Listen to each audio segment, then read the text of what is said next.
This video is proudly sponsored by Gamersgate. Download games anytime, anywhere. Visit Gamersgate.com. For a limited time, ElderGeek.com fans can enjoy a 5% discount on purchases at Gamersgate using promo code Elder-Geek.com.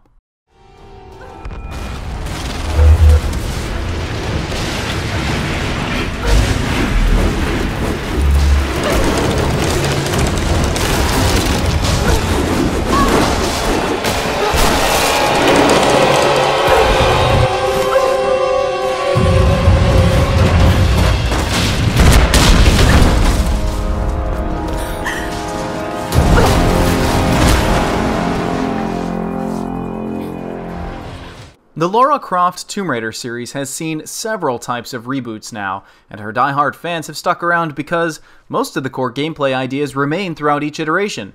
Environmental puzzles in exotic locations, added with a twist to the metaphysical, and of course, some gunplay. Based on first impressions, fans of the series may be shaken up a bit by this new Tomb Raider. As series-long fans ourselves, we were concerned about this grittier Lara too. After only a few minutes, our fears were allayed. And after completing the game, we are happy to report that this new Tomb Raider is absolutely fantastic.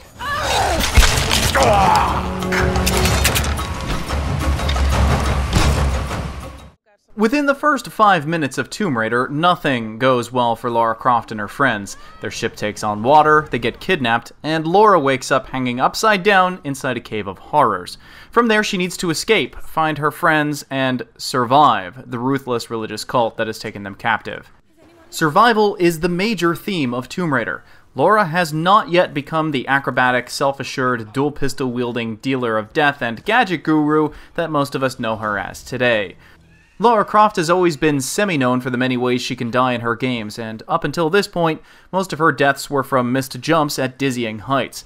This time around, the game is easier, and we do recommend putting it on hard before you begin, and most of your deaths will come from combat.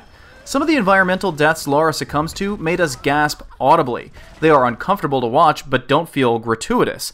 They stress how dire her situation is. Stranded, wounded, captured, soaking wet, freezing, and starving.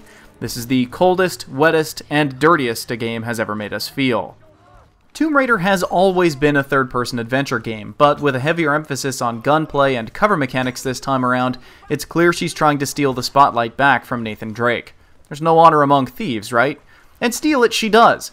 Instead of the Indiana Jones adventure field that the Tomb Raider and Uncharted franchises have been fighting over, this time around Tomb Raider feels more like a disaster film with some surprising horror elements tossed in. That doesn't mean there isn't any exploration. On the contrary, there is still plenty to be had with hidden tombs pocked across the island. The tombs themselves aren't nearly the size of some of the ones in former Tomb Raider games, but the fun environmental puzzles remain, though they are on the easy and light side. Combat in the game is satisfying. You start with a meager bow and pick, but by finding hidden treasure, slaying your enemies with style, skinning animals, and discovering hidden caches, you can upgrade your arsenal and your survival skills. The new bow is without a doubt our favorite. After all, when you can take down someone chasing you with a machine gun by shooting them in the eye with an arrow from 100 yards away, why would you use anything else? The level design is superb, and we're not afraid to say that it might be some of the best level design in gaming ever. The amount of gameplay that occurs in such a tight area is astounding. You'll serpentine across the island, fight through dark tunnels, then visit areas you think are brand new, but in reality you're just entering an older area from a different cave system or from a higher tower. You can then hunt for missed treasures with new equipment you may have found, and that also cuts back on the feeling of over-linearity in this adventure. The PC version of the game has a nice variety of graphics options available and does not feel like a cheap port. In fact, you can enable AMD's Tress Effects to render her hair in real time. The effect is hit or miss. It's a wonderful technological accomplishment, but we ended up turning it off more often than not because to us, it didn't look very realistic. It didn't have enough weight or friction applied. The end result looks like her hair is constantly in a shampoo commercial, while the rest of Lara is in an abattoir. We did run into some crashing issues with our NVIDIA 600 series card, but turning off tessellation solved that problem. Hopefully a patch rolls out shortly either from NVIDIA or Crystal Dynamics to address this issue. The multiplayer is not terrible, but we've seen this type of gaming before. It's very similar to Uncharted multiplayer, with climbing playing a major role. By gaining experience from capturing points, kills, and stealing objectives, you can personally choose how to upgrade your loadout. We never had a hard time finding a server with other players, and lag was never an issue. The single-player experience is worth the admission price alone. The multiplayer, not so much, but it's nice to have the option. Tomb Raider occasionally leans too heavily on QuickTime events. As we stated before, it's also a bit on the easy side. Though Lara Croft games have never been renowned for their heightened difficulty, a higher difficulty level would be appreciated. And finally, as fans, we are really sad to see that Croft Manor didn't make an appearance. In past Tomb Raider games, that continuous environmental puzzle was a high point for us. But on the plus side, the story and the adventure is so good, it's worth playing again and again.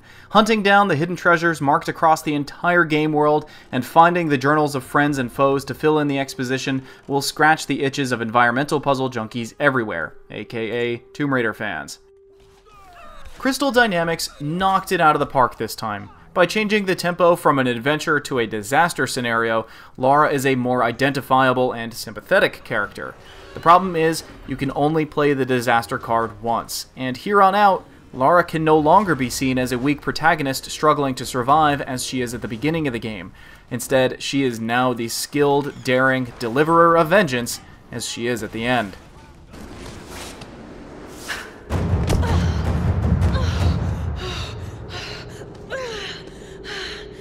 I hate tombs.